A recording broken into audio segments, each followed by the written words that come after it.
Well, as she headed to Germany, the Queen Consort was among many people paying tribute to Paul O'Grady following his sudden death, aged 67. It is almost impossible to overstate the positive influence he had during his life. He was always looking out for others, be it as a social worker before he found fame, a champion of the persecuted, or simply with his love of dogs. And then there was the joy he spread through laughter. Audiences, of course, adored the foul-mouthed, outrageous Lily Savage.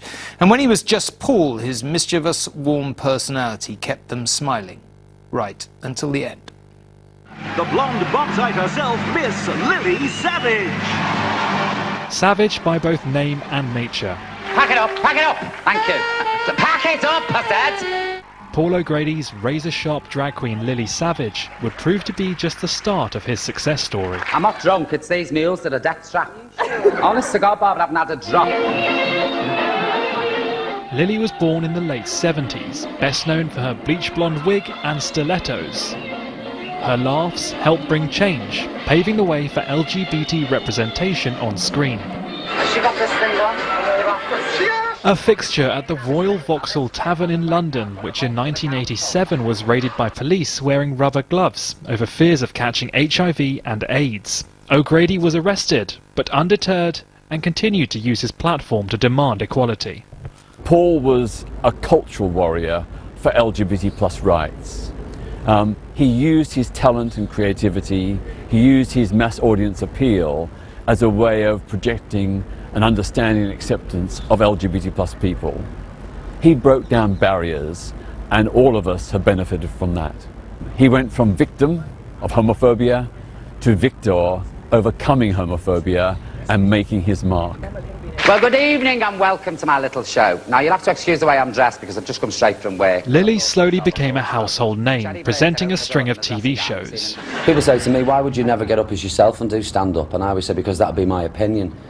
And I'd be scared of offending, to tell you the truth.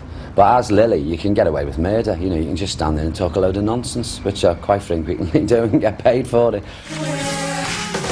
Lily did make way for Paul in the early 2000s, when he was given his own chat show. Pointed put-downs converted to warm comedy.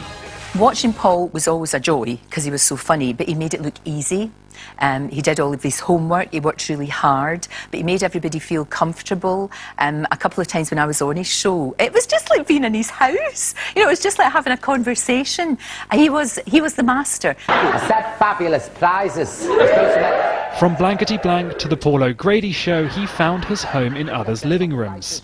Last year, Paul, an animal lover, was joined by the Queen Consort for a special episode of For the Love of Dogs. There are a lot of people out there like you and I who love taking in dogs who want homes. Exactly. Exactly. The joy that you get out of them.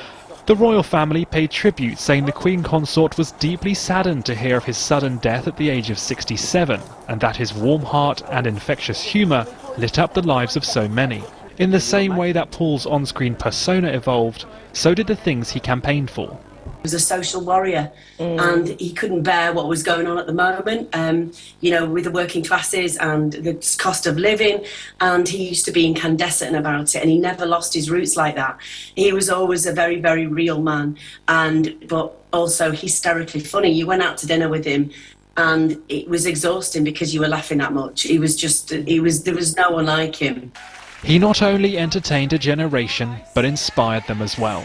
Last year he left Radio 2, and today they broadcast that fitting goodbye once again. So you look after yourselves, yeah? Stay safe and well. Ta-ra, everyone. The words there of Paul O'Grady, whose life and infectious humour was remembered today.